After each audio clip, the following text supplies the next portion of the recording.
Salam sejahtera sahabat IKP TV terkasih. Sebelum kita merenungkan firman Tuhan, marilah kita mengambil waktu untuk berdoa. Mari kita berdoa. Ya Tuhan, kami bersyukur karena kami dapat menjadi pengikut Kristus, menjadi murid-muridnya, bahkan mempersaksikan kasih Kristus di tengah-tengah kehidupan ini.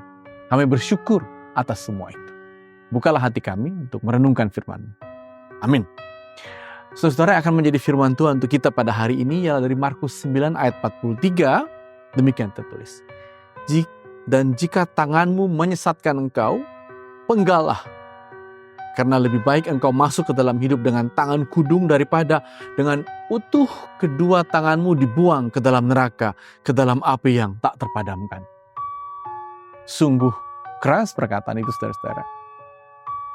Namun baik juga kita melihat latar belakang sehingga Yesus mengatakan hal sedemikian itu.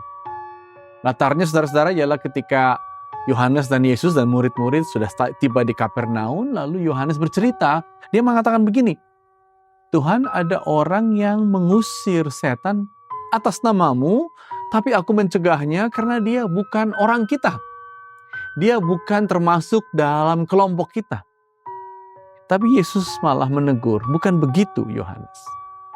Orang yang tidak melawan kita, dia di pihak kita, selama mereka selaras dengan apa yang Yesus ajarkan dan perbuat. Siapapun bisa menjadi murid Yesus. Sehingga saudara-saudara, pada bagian selanjutnya dari Markus 9 ayat 38 sampai tadi ayat 43, kita bisa mendengar kalau begitu, bagaimana sebenarnya menjadi murid Yesus. Anda dan saya adalah murid Yesus, dan kita perlu menguji diri agar kita memang sungguh-sungguh menjadi murid Yesus. Yang pertama, ternyata menjadi murid Yesus kita diminta untuk punya keleluasaan hati, bermurah hati, generous terhadap kehidupan, maksudnya terhadap banyaknya orang-orang yang mungkin kita tidak duga, tapi dalam kehidupannya dia menunjukkan kasih Kristus, dia menunjukkan bahkan kuasa Kristus. Makanya dalam ayat 39 dikatakan demikian. Jangan kamu cegah dia yang bisa mengusir setan atas nama Yesus, walaupun dia bukan di antara kita, bukan orang kita, sebab tidak seorang pun yang telah mengadakan mukjizat demi namaku dapat seketika juga mengumpat aku. Dia bisa dalam nama Yesus bekerja. Sehingga kita perlu murah hati sebagai murid-muridnya. Dan yang kedua, saudara-saudara, untuk menjadi murid Yesus juga dikatakan bahwa kalaupun kita bermurah hati, ayat 41 dikatakan bermurah hati bahkan kepada siapapun, bahkan kepada anak-anak katanya, maka kemurahan hati itu bukan tujuannya agar kemurahan hati kita murid-murid Yesus membuat kitalah yang diperhitungkan, membuat kitalah yang harus merasa pusat dari kisah atau kasih itu. Bukan. Kemurahan hati kita adalah memperantarai kasih Kristus. Itu yang kita harus ingat sebagai muridnya. Kita adalah perantara kasih Kristus yang tiba pada kita, dan kemurahan hati kita begitu tiba kepada orang lain, kiranya membuat mereka mengingat Yesus. Dan yang ketiga, saudara-saudara, ayat kita, agar kita yang mengikut Kristus bisa juga melihat jangan-jangan ada sesuatu yang menghalangi orang percaya kepada Kristus karena kita. Makanya dalam bahasa yang seperti kiasan, dalam bahasa yang seperti metaforik, kata Yesus, kalau tanganmu itu membuatmu tidak lebih jelas mengarahkan orang kepada Kristus, tapi tanganmu membuat orang lain hanya ingin melihatmu, maka putuskanlah itu, penggallah itu. Artinya apa? Janganlah sampai tangan kita, kehidupan kita menjadi batu sandungan bagi orang lain untuk percaya kepada Kristus. Jangan sampai tangan kita, diri kita yang lebih penting daripada Kristus sendiri.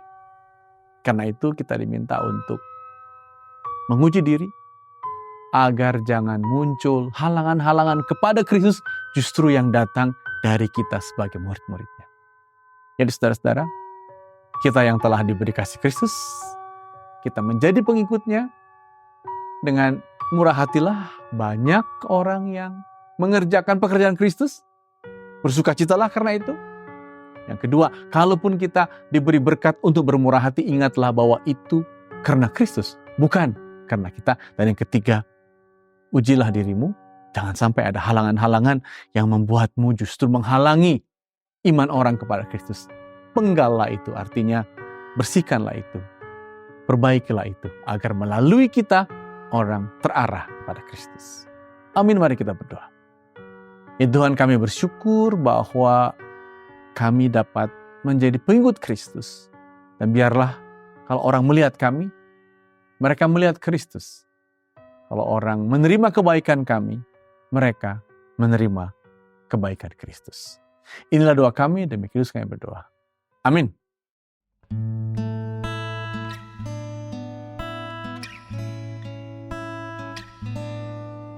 Ya Allah, damai sejahtera, kuduskan aku seluruhnya, agar roh, jiwa, dan tubuhku terpelihara sempurna. Ya Allah, damai sejahtera, kuduskan aku seluruhnya, agar roh, jiwa, dan tubuhku terpelihara sempurna. Hidup kudus dan tak bercacat di hadapan-Mu, mulia, suci pada kedatangan-Mu. Hosana, Hosana, datanglah Tuhan Yesus. Hosana, Hosana, ku merindukanmu.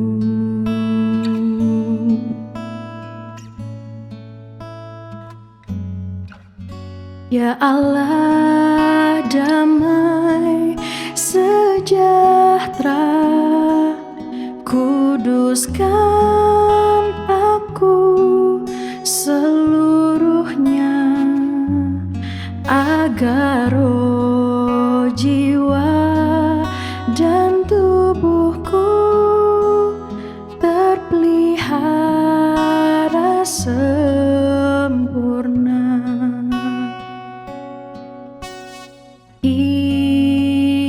Hidup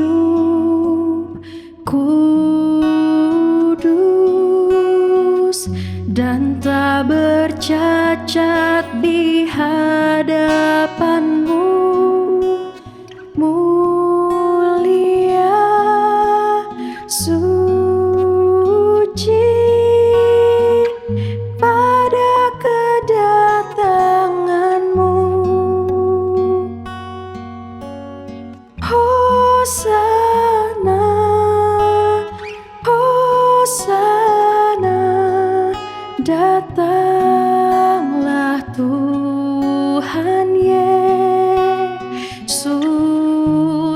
Hosana, Hosana, ku merindukanmu.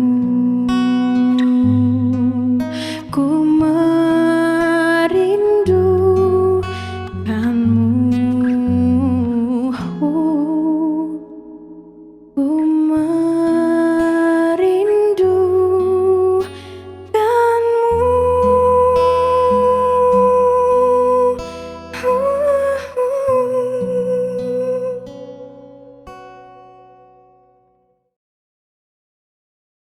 KPS